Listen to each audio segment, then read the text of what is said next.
it's like sensing into the collective field of what's wanting to emerge through that value set and sort of the moral standpoint of like, we're here as nature, we are of nature, we seek to, walk lightly upon the earth and to be a species that's in harmony with right relation with the more than human world.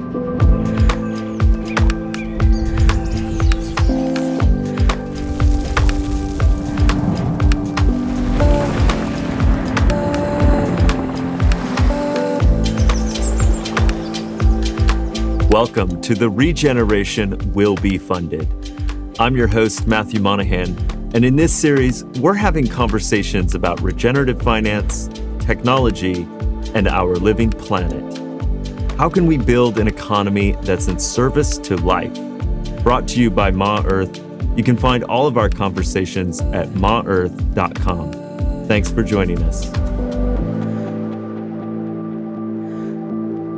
Today's guest is Aubrey Yee from Our Beloved Futures. Aubrey is a futurist, a facilitator, a coach, a mother, a woman of many talents. And in this conversation, we talk about her work in the philanthropic and nonprofit space, including what she's learned from facilitating fellowships and weaving networks. We also go into her current projects, including Culture Hack Labs and Project Biome. This conversation was recorded at the Planet Local Summit in Bristol in September 2023. Let's dive in with Aubrey Yee. We are here today with my friend Aubrey Yee. Aubrey is the founder of Our Beloved Futures. Thank you, Aubrey, for doing this. Of course. And you asked, I said yes. It's that simple. Yeah. We are here at the Planet Local Summit in Bristol. What brings you here to this place? Gosh, it's kind of a funny story. I met Natalie Kelly in March in person. We'd been conversing around other things at a event for Farmers Footprint, one of Zach Bush's organizations. I was doing a futures activation around glyphosate, ending glyphosate. And she was just so enamored with everything we'd done. And she's like, you've got to meet Helena Norberg-Hodge and, all the work she's doing. And so we started talking and Helena's like, would you come to this summit? And I said, of course, absolutely. I've followed your work. I love what you do. All the thinkers involved are people that I admire. And so that started a relationship with Helena and working on sort of how to hold the space of the conference in this vision of like, what is it we're actually trying to create? So we've brought all these people together. She's brought all these people together and they're here to share their ideas, but for what, right? So what I've been holding in the vibration I'm bringing to this is, what is the future we're seeking to create? What is the future we're not wanting to create, but is the default that will happen? So I'll be holding a couple of meditation visualization spaces and then a futures activation in the middle. So that's what brought me here. And then I found out that all my beloved friends like you were coming as well, and which totally made sense because I think we're all on this track of thinking about what it looks like to return, not to something that was before. It's like the idea of the new ancient futures. So they're new and yet there is an ancient quality to them. And so of course, all of the beloved friends that I have are here. So it feels really good and I'm excited to be here. And I got to bring my daughter. We'll talk a little bit about motherhood and how that plays into my work. But that was a really beautiful decision because we've been having a great time. And just to expose the next generation to these ideas, I think is really important. And I understand you visited Stonehenge this morning. Yes. How was that? Again, ancient futures. It was very cool. She and I talk a lot about like what history is, who makes history, power involved in history making. And so it's so much fun to go to those kind of places with her because we're looking at that and we're like, did they really pull these huge stones with sticks and, rope for hundreds of miles? I don't know. Was it aliens? Who knows? We have these kind of like really robust and interesting conversations around like, what does it mean to make history? What does it mean to tell these stories that inform how we think about who we are as humans? And just to see that site was pretty incredible. And also to learn that it was a private property that in just the it was like 1929 or something, got bought by somebody and then was given to the government. So imagine that in your backyard. It'd be pretty incredible. Yeah. So yeah, it was cool to see. And I had the privilege of spending a bit of time with your children a couple months ago. Yeah. And, to the degree that children are a reflection of their parents, it was just such a special experience Mm. because your two kids are really just, Thank very you. special. Raising free thinkers for sure. Yes, indeed. So it seems that you have intentionally oriented yourself towards this conscious visioning of the future and this thread, Our Beloved Futures. Can you share more about, why do you feel like this is the work that you have chosen to do at this time? Yeah. So the name Our Beloved Futures came through in a bike ride one morning. I bike and swim every day in the summer in the North Shore where we live. And I think it had been coming through for a long time, but it's this idea of, I do believe that as we're moving towards new ways of being on the planet, has to come through the eye of the heart, through our capacity to love and to be in the space of a love vibration, not through the head, because the head is what got us here. And I think holding that space of like, what is it that we're aiming towards? I was sharing with you on the way here, I had this thought come through that it's really us in the Occidental mindset in the West who need the futures the most, because we've lost the ability to be present and to be in presence. And so, there are some in many indigenous cultures, I think, that are deeply immersed in what it means to be an ancestor and have ancestors and be in that like long arc of time and see time as cyclical, whereas we see time as very linear. And through that, we make a lot of choices that don't think about, the repercussions or take accountability for our actions. And so the futures to me is this like space of thinking of like, who am I becoming? What is my action today building towards, and getting people to think about that more productively through the lens of something that's beloved. Because if you love something and you care about it, you just treat it very differently. And the hour is like the collective nature. We can't be prosperous on our own. It only comes with collective liberation. So it's kind of like holding all those pieces. And I think it's something I've always been interested in since I was a child. I just didn't have a name for it. So I stumbled around in a variety of careers before I found futures studies, and then was like, here we go. And it sounds different than like a 5 or 10 year strategic plan. Totally different. Right? Like coming from a different place. Can you share more about the distinctions and maybe what are the practices to bring that out? Yeah, emergence is crucial, I think, to this. I was thinking about this as well as I was coming here, assuming we would talk about this topic, but it's, futures work can be done in a very corporate way. So there's a lot of corporate futurists that'll say like, these are the trends and this is what you can do to make more money. That's not the kind of work I've ever been interested in. And there's a real nature of like emergence to the kind of futures that I'm talking about, where it's paying attention to what's happening. And there's an ethics and a moral like value set baked in that's really around collective good and, like I said, collective liberation. So it's presencing attention, paying attention to what's actually happening, versus like having a specific desire for an outcome. If someone's going to tell you what the future looks like, they're probably trying to sell you something. So it's like sensing into the collective field of what's wanting to emerge through that value set and sort of the moral standpoint of like, we're here as nature, we are of nature. We seek to, walk lightly upon the earth and to be a species that's in harmony with right relation with the more than human world. So that's how I think about it.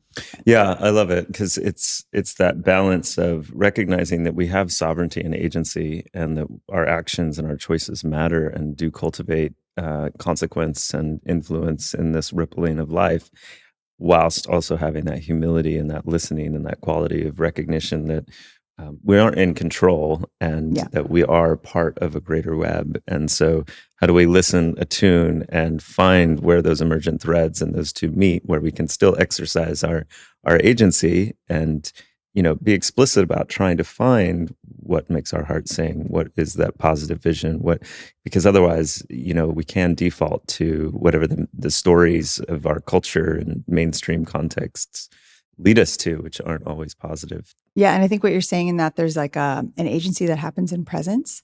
And so it's not an agency that's seeking to control outcome. It's an agency that's always in inquiry and always asking the question and able to sit in the mystery of the question rather than having to have the answer. And I think we've lived into a culture that wants answers. And that's where like the 5-year plan comes in. It's like, here we go. We're going to do all these steps to get to this very specific outcome. And if we don't get there, we've failed. And that's kind of like a linear way of thinking that's created a lot of violence and extraction, destruction. And so when we sit in the question and we allow ourselves to be in the mystery of the not knowing, then we can presence into what actually wants to emerge that's bigger than just our own we can't, like, the things that are possible are so beyond our capacity to hold in one brain. So like when we relax into that, there's so much more that's possible.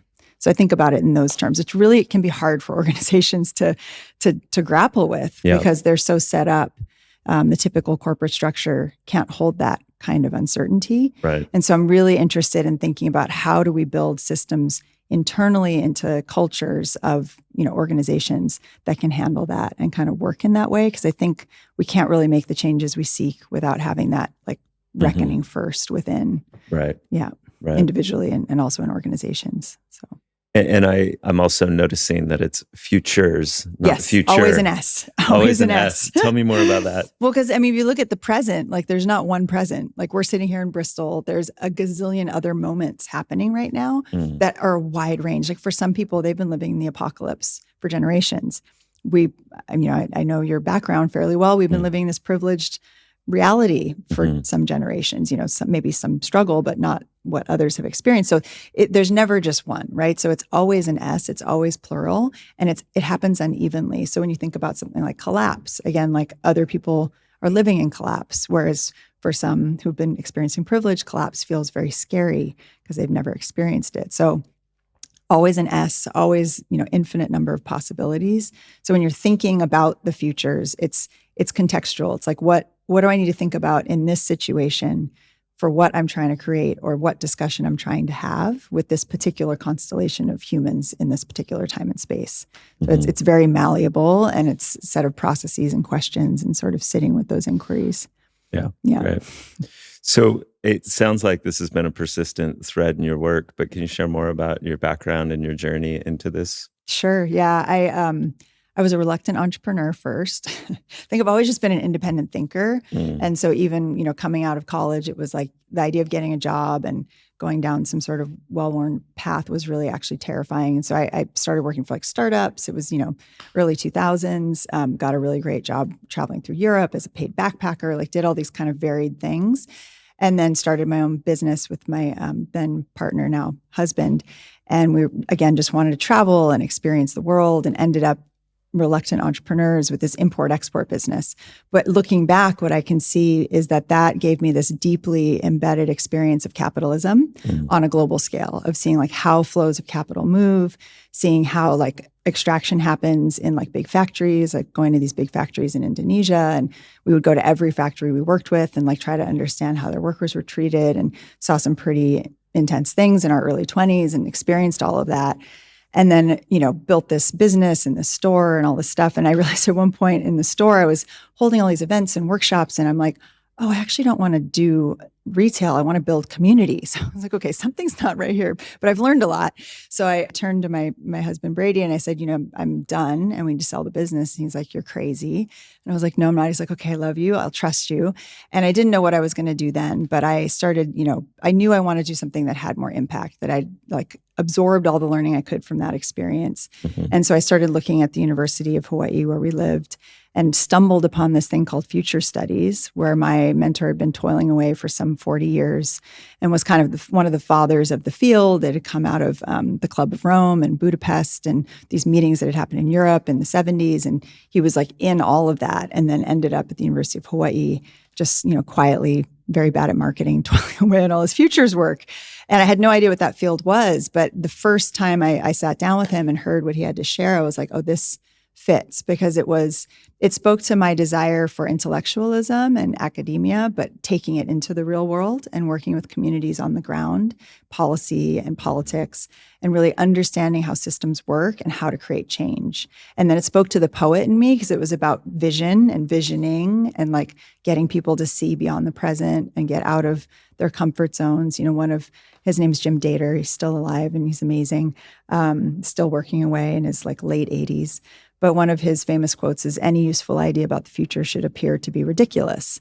And so there was like an absurdity to the work, which now I can see why that was so resonant for me, because modernity is absurd, and we're living in this time of sort of like the carnival, as our friend Alner says, that it's just like there's so much absurdity happening. And so you have to get out of this tyranny of the present and sort of see beyond. So when I found that and realized that was an actual course of study, I was like, okay, this is for me, and just kept going till I got the PhD and finished, and then went into the world of systems work and it's sort of been this like circling around different social change technologies, whether it's like systems mapping and systems thinking, narrative-led systems change, futures work, design thinking, all the things.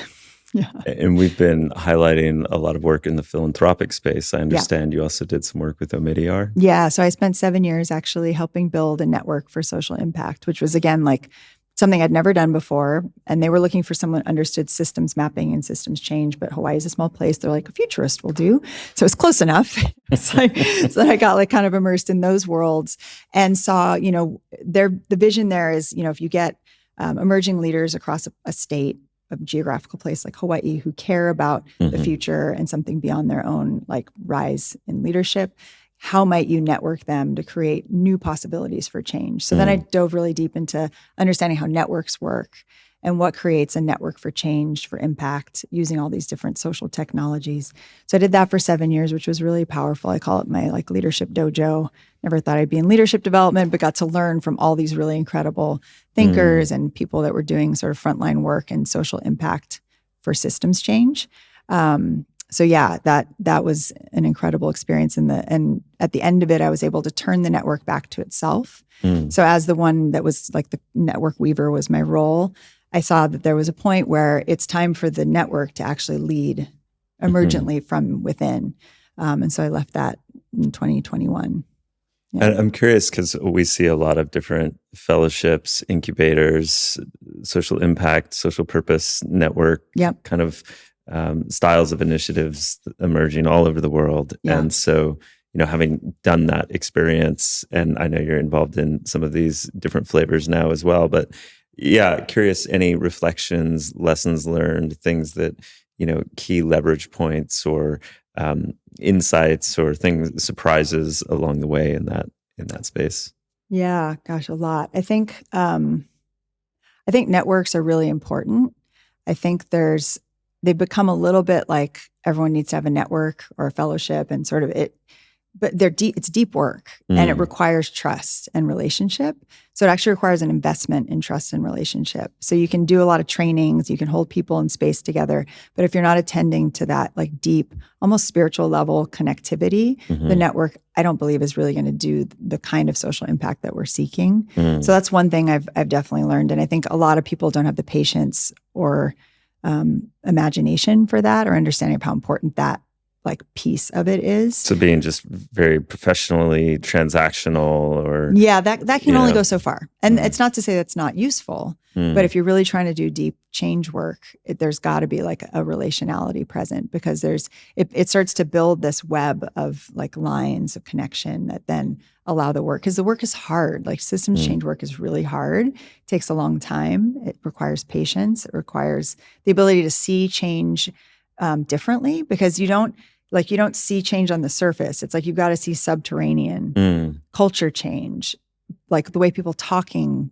changing, like different words being used. Like there's stuff you're looking for that's just really different than I think typical nonprofit work where you can like, have data points and count numbers of people or dollars spent or whatever, which is important. But in this kind of work, it's the type of work that networks are suited for is longer term, deep work. So that's one thing I definitely learned. I learned a lot about philanthropy in general and sort of there's a massive move towards sole funder-led organizations like the Omidyar network where it's, someone who's made a lot of money typically in tech or something like that. So it's different than like the foundation work of the past, which had its own kind of milieu and culture. And there's a lot of language around, Silicon Valley speak of like innovation and, the words that are used even in the world of social impact that I think it's limited, and it sort of misses the point sometimes because we're talking about different things. You don't have a return on investment always in this work and you have to be ready to like be okay with that. So that was something that was interesting to see. And then just understanding, we've been doing a lot of work around this idea of wealth hoarding and like healing wealth, and that money has an energetic of scarcity like baked into it. And so there's this, I don't know, it's sort of like a false sense of when you're giving out money that you have to be really strict in like making sure it goes to the right place. And like the flows are just, they're not very generous, and they tend to be really restrictive, even in the most forward-thinking organizations. And I think Omidyar is one of the more forward-thinking ones. But still, there's this sense of like, we've got to be careful. And that's where the network helped, because there was a level of trust with the fellows in the network, so we could give out money a little bit easier. But I just think in general, with the level and pace of change that we're facing, we need to start letting money flow. Like the money wants to flow, it wants to be liberated. It wants to be re-experienced and put to use. And what's happening in a lot of philanthropy and foundations is it's getting hoarded so that it can make more, Yeah. Yeah, and it's interesting because it doesn't have to be. There's nothing legally requiring these foundations to grow their balance sheets. Instead it's best practice, pushing it out, right? So the change has to be somewhat cultural and social. I'm curious, like, what are you seeing that's working in that field of being able to try to accelerate or liberate the capital more, and maybe what's not working? I see when people who have been on the other side of it, like either running a nonprofit or like Indigenous leadership gets the ability to actually run, like I'm working with a group in Hawaii called the Ho'ivai Fund. And then there's a Native Hawaiian woman who's helping run that, Mahina Paishan Duart. And she's just got this beautiful vision for what's possible because she's led a nonprofit. She comes from the Native Hawaiian community. She knows what this money can do. And when I think you get that kind of leadership involved, or people that have a sense of how much the flows, and even just metaphorically, like with that example, we're talking about ho'ivai. Vai is water in Hawaiian, which also means wealth. Vai means wealth, and the acknowledgement that water is basic to the source of any wealth, but that the flows, like we use the metaphor of the flows, are so important. And when we start to think about that, then you can see how toxic hoarding becomes. I joked that we need to call it affluenza anonymous, because it's like, it's this disease of like, you just got to keep getting richer. And people don't mean to hoard and don't think of it that way. But if we could reimagine that narrative of like the flow becomes part of the work, like creating more and more flow rather than trying to make more in the back room, there's something around that, like that I think is really important. And I think in the absence of captivating of singular metrics that are so easy to kind of go, okay, well, here's the endowment size, and now we're growing it to this size. And like, it's just so simple and seductive, it seems, to a lot of the human mind. Yeah. And in the absence of that similar set of conditions for value creation, which is so much more difficult to measure and amorphous and pluralistic and multifaceted, that it's all the more important that we do that field building and that network building, because it's like when there's more of a reinforced set of constructs from your peers or from people you love and respect, and there's a lot of people that then are like, okay, great, like this is deserving of resources. Yeah. This is good work and this is creating value, and it's affirmed by the social context. Then I think it's much easier to get to yes. Totally. And we need those types of like, cohesive fields and groups and networks that transcend any single organization or any single sector, just to like all be locked arms, like on the journey together, go, okay, great. Like, here's where there's capital. Great. Let's move it into this place. Yes. And I'm curious, any other reflections about how this marriage between liberating capital and field building or network building, works in tandem? I think it plays back into like the narrative work too. And there's like something I've been thinking about around responsibility, that there's I think a misunderstood sense of responsibility in philanthropy, that the responsibility should be more placed on actually flowing the money out, versus being responsible means I'm making a solid return and just giving out the money in bits. It's like that should be, if we could shift the culture around that, and like you're saying, the field building, where it becomes normalized to say spend down a foundation, like also normalizing the fact that it doesn't have to live forever. We have this notion that foundations live for hundreds of years and it becomes a legacy project. And it's like, that doesn't have to be. It could be the faster you spend it, that's how you gain your sense of, success in that field. If you can spend it faster, right? If we were able to shift those narratives, I think that would be really powerful. Yeah. And so that looks like celebrating those examples where Yeah. there is that more accelerated spend down, and also finding ways that people can feel less of that fear of like, well, wait, does that mean I no longer have a job, or Yeah, that like I no exactly. longer have my social Yeah, standing? there's an abundance mindset in all of this that sees, and I think when we think of flows, it's like flows in our life and our livelihood, and circling back to the City of the Planet Local Summit, and what excited me about this work and the thinkers that are here this weekend is I think there's a deep acknowledgement that when you're in right relations in a society that sees each other as whole humans, there's a fluidity to that allows you to feel the abundance that is available. I was sharing to you before we started about being at Stonehenge and seeing these flowers, and it's like the abundance of earth that makes these flowers every day that are so incredibly beautiful just for free. Like when we start to see each other and see our environment and see and I think there's something about that the local allows for, that the global sort of erases. We can relax into that abundance and know like there's always going to be enough if we're in right relation with each other and with the planet. And then I can be more fluid. I don't have to always be in this same role. I don't have to feel the fear of losing something. Each door closing becomes another door opening.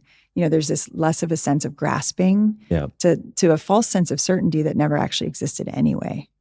So yeah. Okay, so you were a reluctant entrepreneur. You did your studies, future studies, and spent 7 years, in this field with Omidyar. And you mentioned, corporations aren't necessarily configured well for doing that type of future visioning. So curious how this has all led to the work you're doing today. Yeah, I think it's not so much that they can future vision, but holding the space of emergence, I think, is the hard part for a lot of organizations because it's uncertain. They want a sense of and they have to report to shareholders. Like there's a whole system baked in of needing to create certainty or a sense of certainty and security that is, I think, being challenged by what's required. So now I work with Culture Hack Labs. Currently, 2 major projects are Culture Hack Labs and the Biome, Project Biome, which are both about rethinking the internal organizational culture while doing change work out in the world. But to me, what excited me and drew me to both of those projects was that both organizations are curious about and willing to do the work of looking in to the organization itself. And it's like, how are we running? Which then allows us to operate in the world differently. And I think that's what I'm interested in understanding more about. Because why is that so important? It feels like it's the fractal nature of reality to me, that like if we can get that piece right of like the internal operating system of the organizations, then we can actually do the work in the world we're seeking to make. I think I'd gotten used to hearing people say the words and really have like desire to make the sort of transformative change they were talking about, but then it's just not happening. And it was starting to become clear to me that a lot of that is because of the internal state of the organization. And if you're not operating from a place, you're saying you want to do something in the world, but you're still operating from a place of, paternalism or colonialism or all the different isms that are at work in our bodies and in our systems. So doing that prefigurative work by ensuring that the culture of the team and the organization is matching the kind of impact or influence that they want to have out in the world, and because it's all just fractals and mirrors, and if we kind of run our organizations one way but expect the future and everything externally to go another way, it's a fool's errand. Totally. And I think if we can get it right, and I actually haven't experienced it yet, like fully there. So that's why I think it's exciting, because it feels like it's a work in progress. But those 2 groups that I'm working with feel like they're open enough and willing enough and have done enough of each individual in the organization has done enough internal work to show up in a way that it's possible. But I think if we can reach that, and maybe you'll find an organization that's doing this really well, I'd love to experience that. But I think we can then get to that fractal nature of like one, input of work has like 100 impact in the world, and that's what we're looking for right now, because I don't think the way that we're working is exhausting us, especially people in the social impact sector. Activists are freaking exhausted, and it makes sense. They've been fighting, this uphill battle, and it's like, that's not how it's going to work. And so we're in this other moment, this liminal space of transition where different kinds of work is needed that allows for rest, that allows for a whole person to be present, that allows for family, that allows for, all the things. And so that's kind of what I'm curious about. As much as the work itself is like, how do we start to show up differently as people? Right. Yeah. So can you share more about what is Culture Hack Labs? Oh boy, lots of things. Narrative-led systems change. And it's so, I'll apologize in advance for jargon. I struggle with that. You're doing great. Okay, good. Sometimes I'm like, do people know the words that I'm sharing? So yeah, narrative-led systems change is really what's at the heart of that project. It came out of the rules, which was, started by Alnor and a group of others. And it understands that the whole world is made of stories, that narratives craft our reality, that we are sitting here in these chairs with this cup of coffee because someone at some point decided coffee should be in a cup and people should sit in chairs with microphones to share information. Like all of this is a story. And so culture becomes a shared agreement of stories. And what does it look like to shift that? And so if you think about hacking and like the idea of like getting into computer code and like rewriting the code, what does it look like to rewrite the code of culture? And so, they've developed some incredible methodologies that aim to do that. It's an experiment that's a grand experiment that's really beautiful to be involved in because the people who show up for that experiment are big-hearted, curious, passionate, beautiful humans. And so I feel very privileged to be part of that work. But it really is seeking to understand that question of how do we get to the code of culture and rewrite it in service to life? If we see the systems that we're enmeshed in as toxic, extractive, destructive, destroying the world, which I believe is true, how do we rewrite culture to be syntropic, something that actually builds life, that works with life, that creates life rather than destroys it, is at the heart of that project. And so it spawned a bunch of different, sub-projects within that, but that's the core. Right. And as I've experienced it, it is very much like a network. You have linguists and activists and computer very programmers. Decentralized, which can be frustrating at times, but I love it. Some people get really frustrated. They're like, there's no structure. I'm like, I know, isn't it great? It's like and they run kind of different interventions or these hacks of going after different topics. Like I know there was one around land ownership recently and kind of what is the story of land ownership and how do we kind of stretch our imaginations and think differently. Because that's a story that we've told, that land should be privatized, that you should have private property. And we're all enmeshed in that story with, very fear-based, very scarcity-based, deeply embedded in our culture and has spread around the world. And what would it look like to rewrite that? That's a big one. What are some of the other interventions that Culture Hack Labs has been running? So one we're working on right now is around workers' rights. So understanding the future of work, which is a huge question because it's work has come to define who we are. And yet work means so many different things to so many different people and where you are situated in the world and, the type of family you're born into and your, capacity for what sorts of work you can get determines your life. It's big. So that's another big one that we're diving into right now. And the territories of transition work around land defense and the land narrative. And then we had a fellowship where we actually brought together different activists in different, climate justice was one area, food sovereignty is another area. So all things around, building more thriving futures where there's a justice component clearly baked into all of that, collective liberation. The liberation of one means liberation of all. It's a very kind of expansive vision for what it looks like to live on the planet differently. Yeah. And that fellowship you mentioned, that's the Rhizome Fellowship? The Rhizome Fellowship, yeah. I know you played an integral role in that. Can you share more? Yeah, that was beautiful. So I took, some of what I had experienced in the Omidyar Fellows Network and building that, brought it to a virtual network, which is very different, having to do things virtually. And any funders out there, we'd love funding for cohort 2, because that's part of it is, this work is hard for people to understand, especially narrative work, because again, it's more intangible, but it's so deep and so important. And so that's why I'm so passionate about it. So it was virtual, but, people were pretty much around the world, not much in Asia, just time zones made it almost impossible, but Central South America, Africa, the US, all passionate activists wanting to learn this methodology and to put it into action. So we took them through, very rigorous methodology training and then actually had them practice hacks together and now building a larger network. So future cohorts of fellows and that sort of thing. So that's more of a emergent network where it's, people will be doing different work based on what they're passionate about. But the vision is that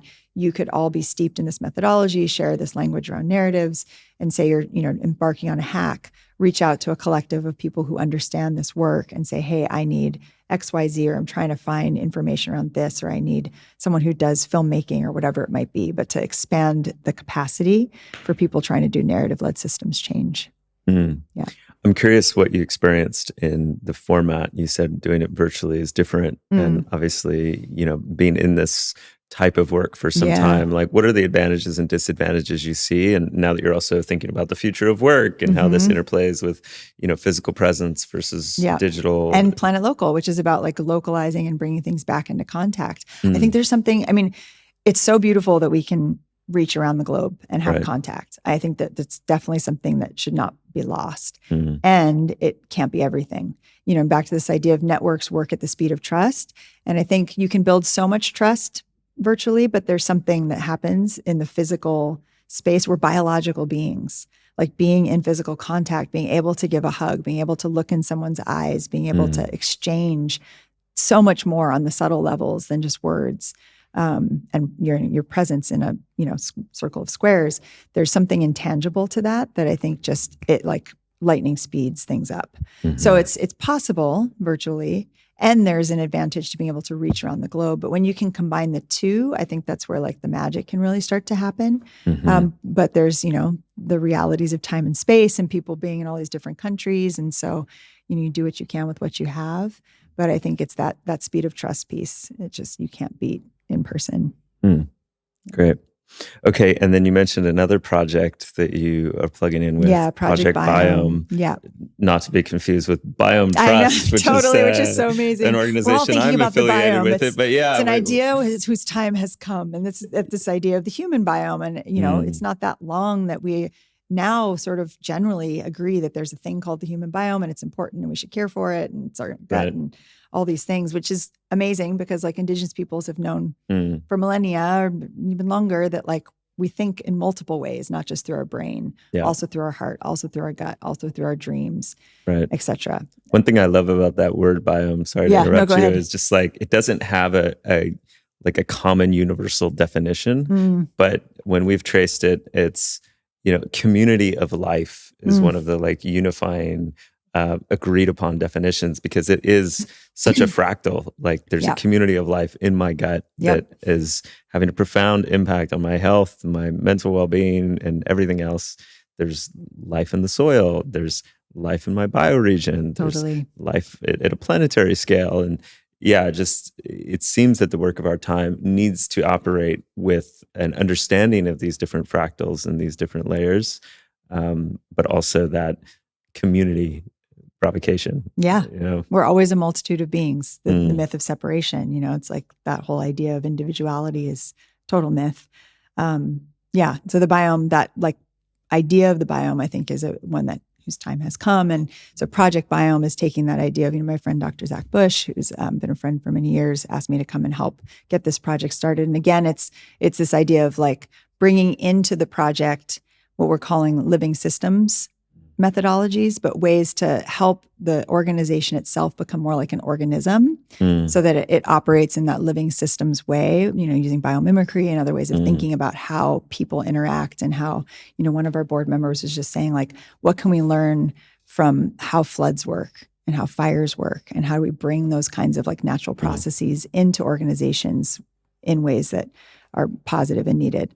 But so Project Biome, in the world is looking to unlock the powers of regeneration. So really working with Earth and human systems to unlock these latent powers of regeneration that do things like make beautiful flowers for free every morning or fruit off a tree and are just have been blocked, and we're starting in Southern Africa and stuff like taking down fences in areas where like wildlife corridors have been locked up and looking at the cradle of humanity and thinking about how to take that as a project and really reinvigorate that whole region with an eye towards reinvigorating the water systems all the way up the spine of Africa. So small vision, to make the Sahara green again, actually, because there's these like big like geologic cycles where the Sahara was once green, it wasn't a desert, and it's coming back around to that potentiality. And so how might we unlock the systems that want to make that happen? Mm-hmm. So it's not us as humans doing it, but just working with nature, and then creating an organization that works more like an organism. Mm-hmm. So we're really at the outset of that. And I don't have the answers yet, but I'm deeply in the inquiry of like, what does that look like? How does that show up in a team meeting? Mm-hmm. You know, when you like with people on a Zoom screen, because Mm-hmm. again, it's a global team from South Africa to Hawaii. Is about as hard as you can get in terms of time zones, Right. but we're making it work. Right. But, how does that actually show up in things like team meetings or, marketing plans or websites or all these kind of very like logistical, operational pieces. Mm-hmm. But I do think that's the future of where we're going with how we need to operate, in the work we're trying to do to actually create the worlds that we're seeking to create, break through the systems that are holding us back. Yeah. It resonates so deeply for me, and probably not a coincidence. We've been referring to ourselves as a philanthropic organism. Nice. I think partly influenced by our dear beloved Yael Morantz, who helped us bring that terminology in. And this recognition that these organizations are living systems and beings and communities of life. And so how do we adopt those types of practices consciously and intentionally? And I think it's also just very pragmatic for 2023, in terms of being adaptable and flexible to a changing world that surrounds us, where there's so much dynamism and so much unpredictability.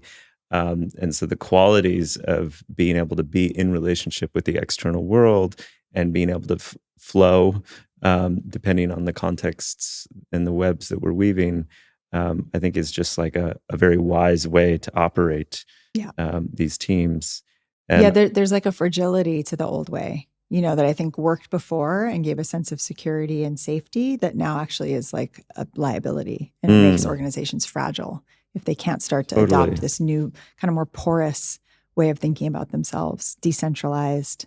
Yeah, and just words in general, and like taking from the natural world, or not taking, but working with the natural world and all her gifts and words and ways of being, and bringing that into these very human systems. I have a friend in Hawaii, Kamuela Ino, is this brilliant thinker, Native Hawaiian man, and he had this thing called triple pico analysis for his business. Pico is your belly button. It's like considered the center of everything in Hawaiian cosmology. And he's like, when you're thinking about in their example, they had a farm. I might have shared this story with you before, but they had a farm and they have interns, Ma'o farms. The interns come from the Waianae Coast. It's a very, high rates of poverty and crime and all the things. And they bring these kids in and they're like, we're not just looking at how much food do we sell. We're looking, what are the GPA of the kids that have come in? Is their school work improving? Is their health improving? So actually measuring, like, because they're eating the food that they're selling, that's all, fresh veggies and produce from this organic farm. So are they getting healthier? And it's like these multiple levels of analysis we bring into these otherwise, very kind of linear organizations like a business or philanthropy or whatever it is, and start to like expand the view of what we call success to be holistic, of the biome, of the human, of biology, of our relationship to Earth. All of that becomes really exciting and important, and actually something different. Yeah. And I love the emergent approach, and getting back to that core insight that corporations can't hold that emergence as effectively. And so how do you see projects like Culture Hack Labs or Project Biome, serving in this liminal transition moment that we're in? We were talking about earlier cultures of transition, and I'm liking that frame of thinking about like, what is it, back to the idea of creating culture, building culture from story, from shared myth and agreement. And what does it look like to build that in times of transition? And it's, there's something around like not just embracing messiness, but like actually loving messiness and loving uncertainty, and like being excited by those things rather than afraid of them, that I think becomes really central, to where like mistakes become exciting, like failures become like actually something to celebrate, because then it's like another learning point. So like shifting the cultures within to actually see these things as like, as we're learning our way towards something new. And I've found that both of those organizations are willing to do that. And the other thing that is really kind of interesting to me and feels really foundational is a belief in whatever you want to call spirit, source, creator, whatever your words are, something bigger than us, earth, whatever. But like being led by that. being led by plant intelligence, being led by a source or a creator or something that's giving guidance, paying attention to signs beyond the rational mind, and actually allowing that to be discussed openly in the organization. Like that to me is like radical and amazing and beautiful. And I think so necessary as we transition to whatever's coming next, where we get out of this trap of rationality and, sort of scientific ways of thinking in the Western format. That feels really, really important. Well, you have such a beautifully articulate way of sharing these messages. And I sat in circle with you last year at the Transition Resource Circle. That was awesome. Kind of philanthropic giving circle gathering of radical funders imagining new futures together. And one thing that struck me about being in your presence for those days was most of us were groggy in the morning and rubbing our eyes and sitting down in circle after 10, 12-hour days. And you're like, oh, well, I woke up, a couple hours ago and I just, this poem came to me, or this, you were sharing your writings and every day you were writing like pieces of just masterful poetry and art. They flow through. It's not mine. It comes from somewhere back to source, but yeah. Yeah. I'm wondering if you could share more about that and also how that is expressing itself with your Our Beloved Futures podcast. Thank you. Yeah, I think I've always been a poet since I can remember being a child and sitting in like my closet and writing sad poetry and crying, having all these emotions. Like just have always been drawn to poetry, and being an English major that studied poetry, all of that. I just have a poetic way of thinking and like mythopoetic for sure. And mornings have become like really sacred to me. So hence, get up at 5 and be like sitting in contemplation. It's taken various forms, like whether it's breath work, or actually recently started praying the rosary in like a altered format that's more earth-based, but like a meditative sort of practice. And then that leads to these downloads that just come through that are, a mash of all the things I've experienced in source presenting something. Like I said, I'm driving here, I'm like trying to write notes because these things were coming through. I'm like, I got to get this down. There's this beautiful story of a poet talking about the poem coming on the wind and her having to catch it. And I feel like that's what happens for me. Like things come and I catch them. And so Our Beloved Futures is really like trying to catch that poem on the wind and feeling really blessed to have been given the privilege to meet so many incredible people. Like when I really started to reflect on it not that long ago, I was like, God, I have had this incredible opportunity to meet people like you and Yael and people we've talked about in this conversation, and so many others around the world. And they're all doing such incredible work. And I just want to share it, in a very like conversational format, but just help people to see like there is possibility and hope and reignite imagination. Because I think imagination is the most potent force available to humanity. We don't realize how powerful it is. Again, back to that idea of like myth and story. It's like we're always dreaming the world into existence. So if we become conscious dreamers, so it's aimed towards that, like becoming collectively conscious dreamers of new realities, and that everyone's invited to the party. Like it's not held in anyone's hands or brains or hearts. We're all welcome, and all of our life force and life story is needed. So it's from that place. It's still pretty infant. I know it's very low tech, which has been great. Another thing, I was able to give myself permission to just be low tech and use my laptop and my headset and just go with that, and allow the stories to emerge. But the vision is towards a much bigger network building project that really is around creating spaces for this radical collaboration, radical imagining, dreaming new worlds into being, building the cultures of transition, and making it joyful. It doesn't have to feel heavy. Yeah. Well, it's a very beautiful production. Definitely, we'll put links in the show notes. And your first episode was with our beloved Yael Monahan. Had to be. So highly recommend folks check that one out. Absolutely. I have one more question or a line of questions for you, which is what are your remarkable children teaching you? Oh my gosh, so much. They're so amazing. So my son, Tao, is 9. He'll be 10 in a few months. My daughter, Samira, is 11, almost 12. And it's hard for me to believe they're already that old. Like sometimes I'm like, oh my gosh, they've gotten so big. We've been on a journey of deschooling, unschooling, and I get like more radicalized in it every semester. I feel like I'm like, this curriculum thing, it's too oppressive. And just realizing that like as human beings, we are natural learners. And when given an environment to be in where we're supported and held in our learning, we don't need any outside influence other than the world and just like access to people and access to information. And we swim in information right now. So they're teaching me about that right now, really just relaxing out of this need for a path. You know, again, back to the uncertainty in these times of transition. We don't know. Like people are like, are your kids going to go to college? I'm like, I don't know. Maybe not. Like I'm not going to prescribe either way. So they're teaching me a lot about letting them be who they are and seeing the world through their eyes. And that's just been a really profound journey to be able to steward that.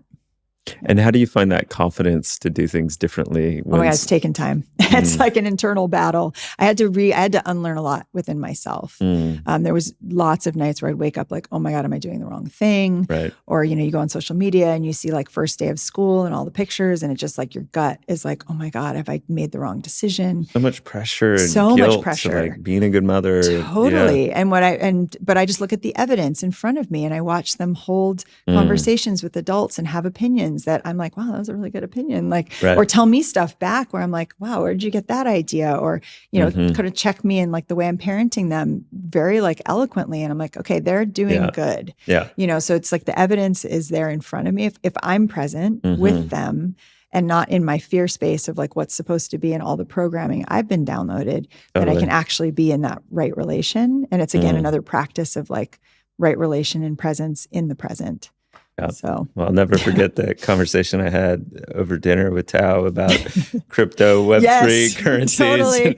He understood that stuff more than 99.9% of us. And it was like, whoa. And he's always been interested in money and financial flows, like since he was like 4. It's so interesting. And when you see like each child comes, I think, with some thread of curiosity that is wanting to make manifest in the world. And you just got to make way for it. So for him, it's always been around financial flow. And I'm like, where did he get that? It's not for me. Like, I didn't think I'd have a capitalist son, but maybe he'll be, you know, he definitely wants to help the world too. So I'm hopeful, but it's like, and then Samira is an artist, you know, and just, that's not her thing at all, but she's got a whole different way of flowing with the world. And so they're fun. Yeah.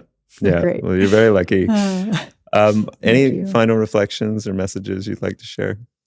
No, just grateful to the work you're doing, the space you're holding. I think the vision that you hold and that you're able to articulate and the like web weaving capacity that you have in your world as a weaver with just such heart and presence. I want to honor that. And I'm deeply excited to see what emerges from this project and all the people involved. And I have such hope when you're holding the mantle of the future of what we call capitalism.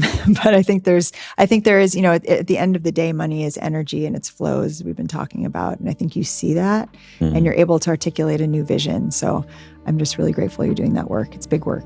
Yeah. Thank you. Be on the journey with you. Yeah. Thank you so much, Aubrey. You bet. Thanks, man. I hope you enjoyed that conversation with Aubrey Yee. To learn more about her work and to listen to her podcast, go to OurBelovedFutures.com. You might also be interested in checking out Culture Hack Labs at culturehack.io. Links are in the show notes. For more great conversations like this one, go to maearth.com. Please like, share, subscribe, spread the word. Thanks for tuning in, and I'll see you on the next one.